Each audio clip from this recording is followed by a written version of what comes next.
Greetings to you and welcome to this episode of Grace Podcast. I'm Timothy Muse. I'll be your host as we spend this time together today.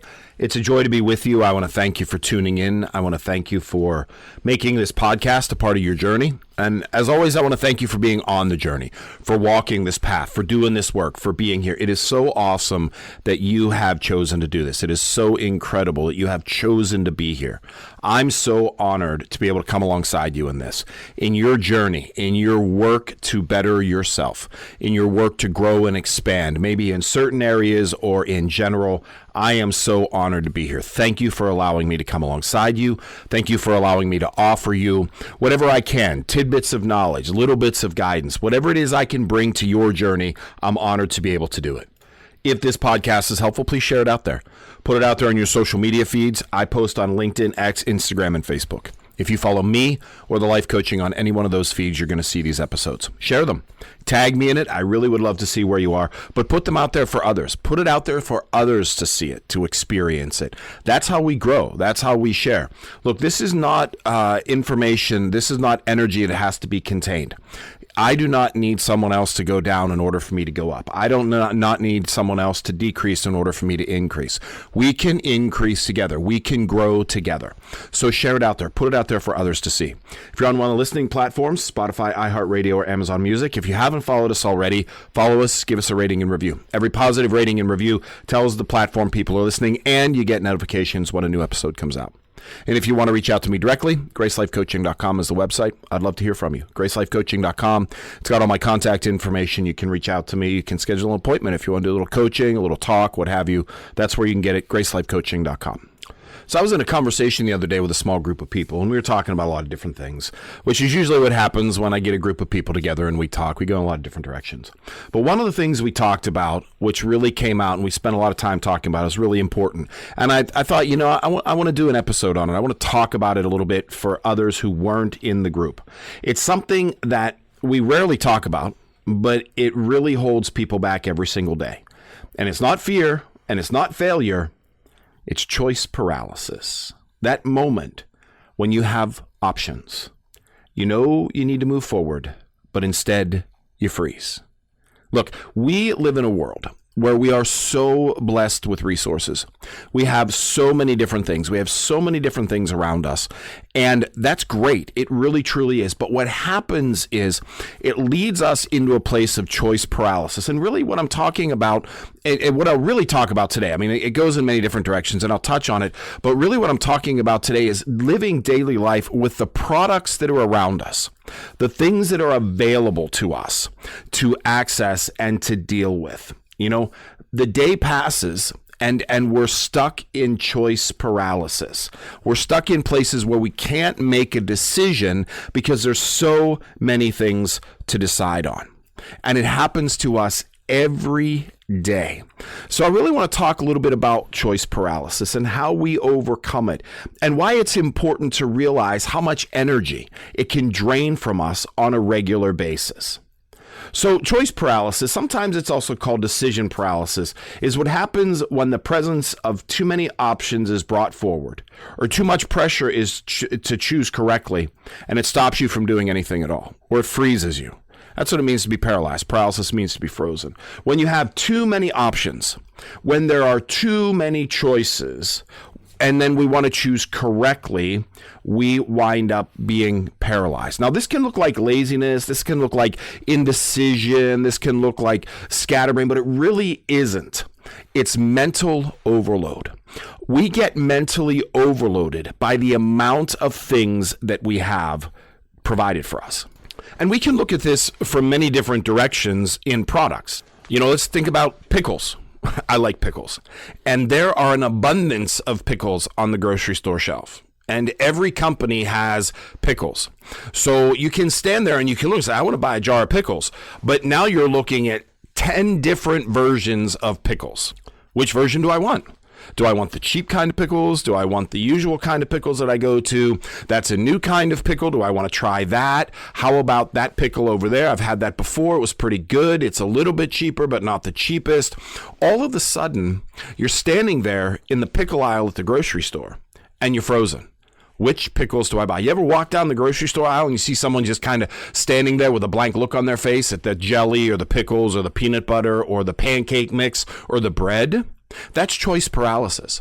There's so many things to choose from that the brain becomes overloaded. It can be clothes. I mean, clothing is a huge market, and there's a massive amount of clothing.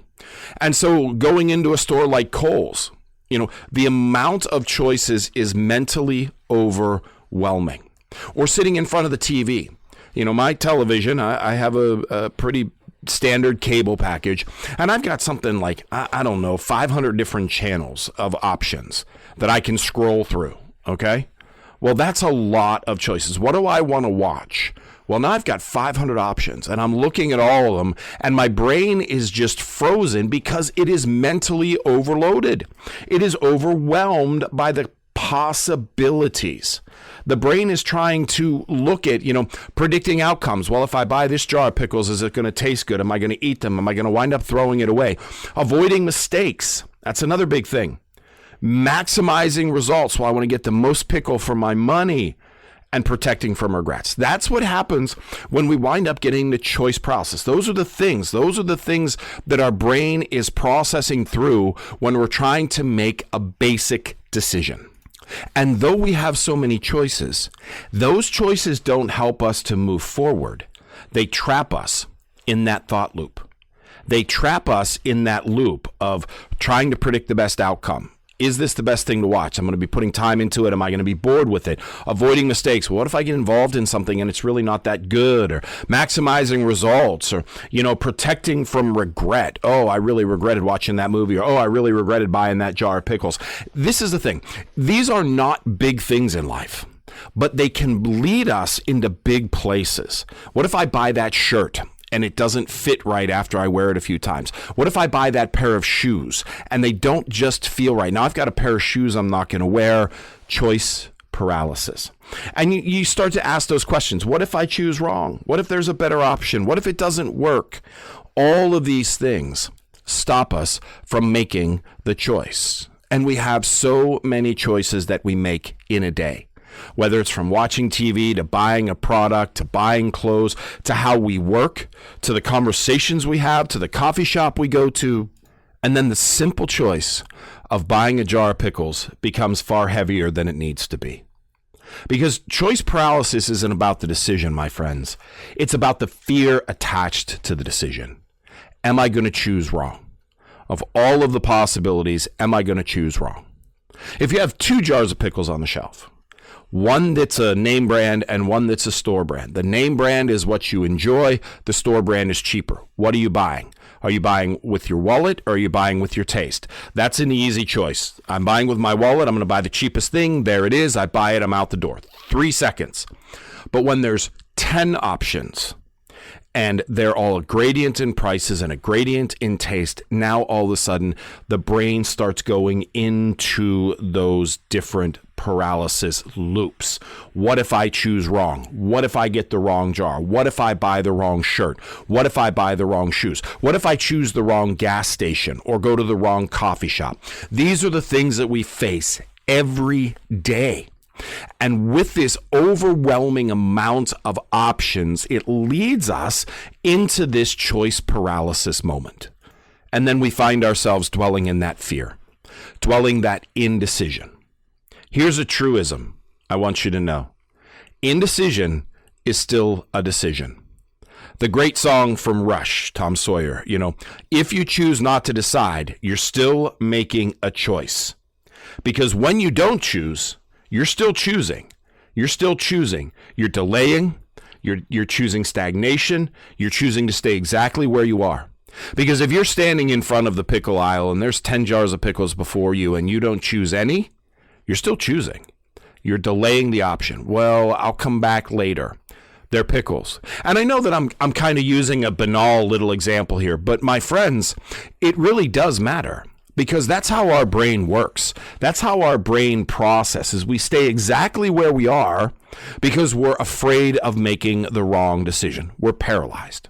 So how can we identify this? What does this look like in practical terms? Well, there's a few things that I want to raise up here to help you out. Some signs that choice paralysis is showing up in your life. Overthinking simple decisions. You spend 20 minutes deciding what should take 2. You spend 5 minutes standing in front of the jars of pickles when you should choose within 4 or 5 seconds. Okay? Overthinking. When you're overthinking it, well, I'm going to look at these ingredients and these ingredients because, and again, not because you're looking from a health reason, but because you're trying to decide what's the best jar. I'm going to choose, should I choose the blue shirt or the red shirt, the white shirt or the green shirt, the trousers, the shorts? Overthinking simple decisions. Part of life is getting through the simple decisions so we can get to bigger ones. But when we get stuck in the simple decisions and we overthink them, then we start to doubt ourselves. So if you spend 20 minutes deciding what should take 2, or you spend 3 minutes deciding what should take 3 seconds, then you're caught in choice paralysis. Ever go to a restaurant and you look at the menu and you look at the first thing, it's like, oh, I'll have the Reuben sandwich. And then you start looking at all the other choices and you're flying you back and forth. And finally, the waiter or waitress shows up and you're like, are we ready to order? And you're like, oh, well, I guess, I'm just going to have to choose something. And so you're getting forced out of your choice paralysis because there's someone standing there waiting for a choice. That's how it works. You overthink it. Well, maybe I want the burger. Maybe the burger's going to taste better, or the Reuben, no. And then you wind up back at where you started to begin with. The decision that could have taken 3 seconds, now you've spent 10 minutes trying to overthink it. Another one is constant research without action. Digging into information more and more, but never doing the thing. It's like, okay, I know I'm going to go to the grocery store and I'm going to buy pickles. And so I'm going to research all of the pickles and I'm going to research all of the companies that have done all that. And I'm still standing at the pickle jar aisle, not making a choice. Okay? I'm using the pickle jar example because it really is basic, but I think we can all relate to it. If it's not a pickle jar, then it's jelly or peanut butter or whatever. You can transpose whatever you want. But we've all been there. We've all stood there and looked at something and just be like, I don't know. There's a restaurant that I used to frequent pretty often. They've unfortunately shut down. But they had a list of beers that was like 160 items long, 160 different beers. All these different kinds, all these different varieties. But you know what? Whenever I went there and I ate and I had a beer, I had the same beer. Because the choice was just overwhelming. And it's like, what should I try? What should I do? You know what? I'm just going to go with what I know. That is it. So constant research without action, overthinking simple decisions. Fear of regret. Because, when you're fearing regret, you're choosing based on what you're afraid will go wrong. All right. And not on what you want. All right. So when we have that fear of regret, well, if I choose this, I might not like it. So I'm going to choose this, even though it's not really what I want, but I know that it's going to be okay. So living in that fear of regret, I'm afraid that I'm going to regret my decision. Most decisions don't deserve regret. Most decisions don't deserve regret. Maybe I bought a jar of pickles. It wasn't as good as I thought it was going to be. I don't need to regret that. I just go buy another jar of pickles because a jar of pickles is not very expensive. But when we live in that fear of regret, we can put that regret on small decisions. So to identify, choice paralysis, there's fear of regret on anything. Starting but not finishing, that's another thing. Now, that's a little bit more away from products and more in kind of that overthinking thing, beginning multiple paths but not committing to one. Well, maybe I'm going to start here. No, I'm going to go here. Maybe I'm going to do this. No, I'm going to do that. Starting without finishing. Because here's the thing, nobody's going to judge the process. They're going to judge the outcome. All right. So if I start something and I don't finish it, if I don't bring something to conclusion, then there's nothing for people to judge. There's no failure. I'm working on it. Well, if you're working on it forever, then no one is going to judge the final outcome. And so starting but not finishing is choice paralysis. Waiting for certainty. You tell yourself, I'll decide when I'm 100% sure. I'll decide which pickles to buy when I'm 100% sure that I'm buying the right jar of pickles. Well, guess what?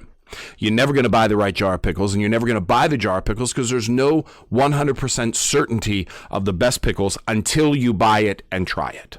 Okay? But we wait for certainty all over the place, don't we? I'm going to be 100% certain before I decide this. I'm going to be 100% certain before I agree to this. No, there is no 100% certainty. You don't get 100% certainty. So if you're waiting for 100% certainty, you're going to be waiting a very long time. You will almost never be 100% sure. Okay? You won't. You'll almost never be 100% sure. Confidence doesn't come before the decision. Confidence comes after the act. I made this decision. I bought this jar of pickles. I opened it up. I ate the pickle. It was pretty good. I actually enjoy this jar of pickles. Look at what I could do. I was unsure about it, but I did the decision. I tried it, and it worked out. You know what? I bought this jar of pickles. It wasn't very good. Well, I'm not having to sell my house to replace the jar of pickles. It's not that big of a thing.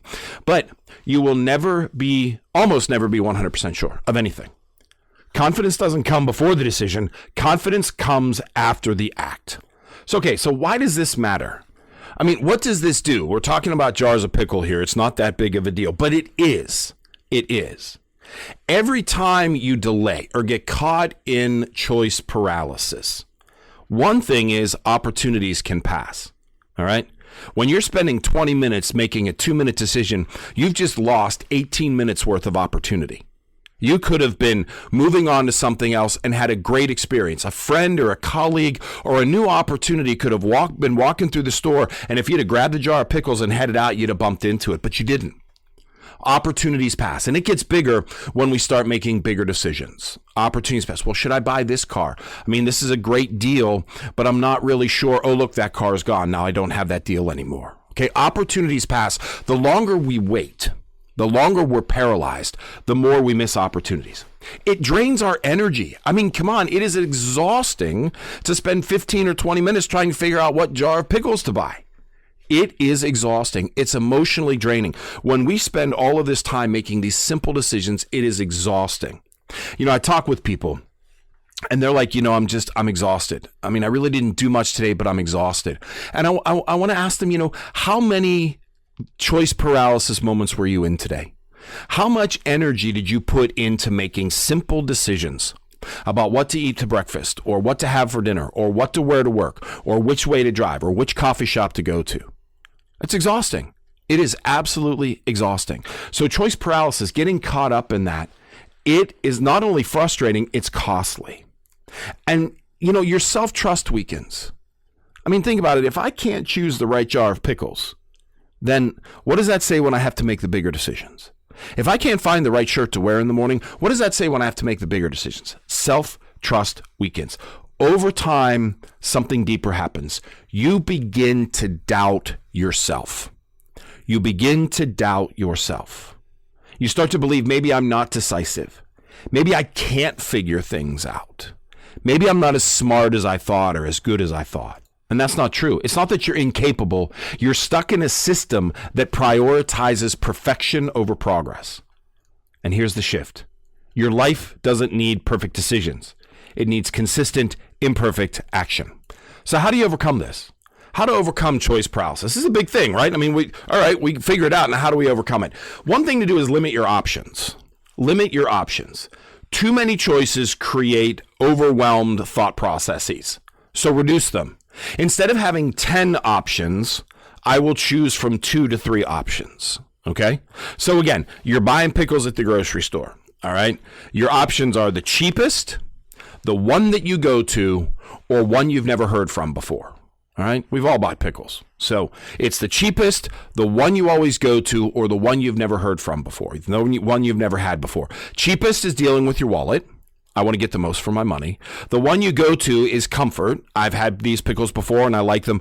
Or there's a little bit of adventure. I'm going to choose a jar that I've never had before. The other jars, off.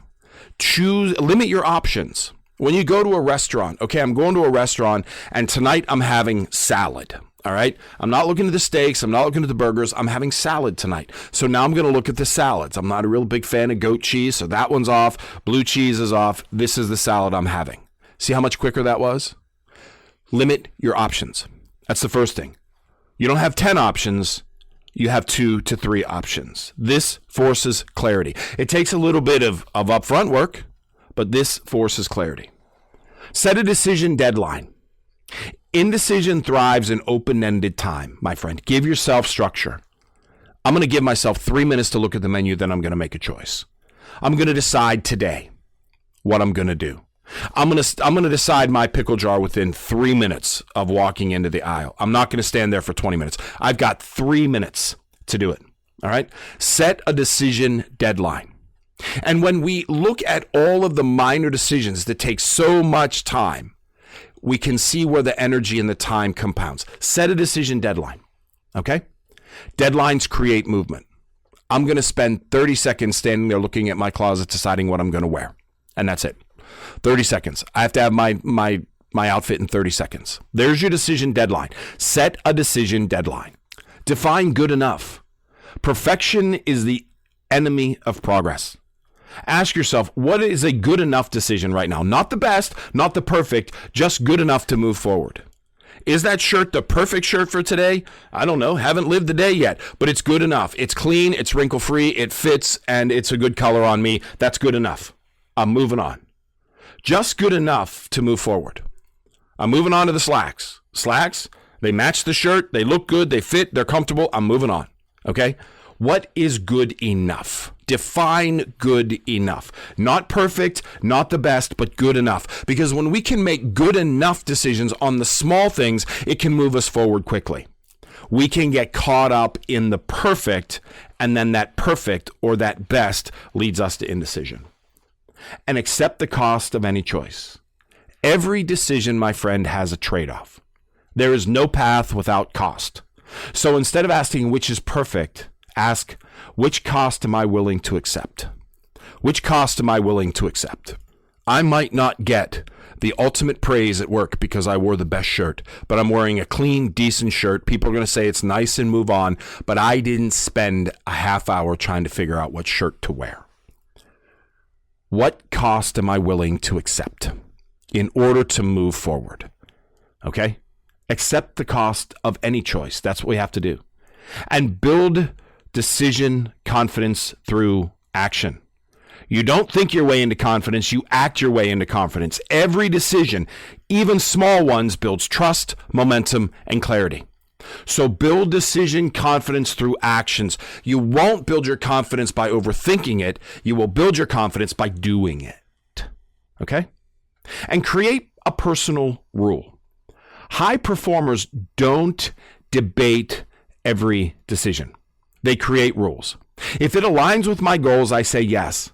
If I'm unsure for more than 48 hours, I choose and move on. Rules reduce mental strain. So create a personal rule, whatever it is.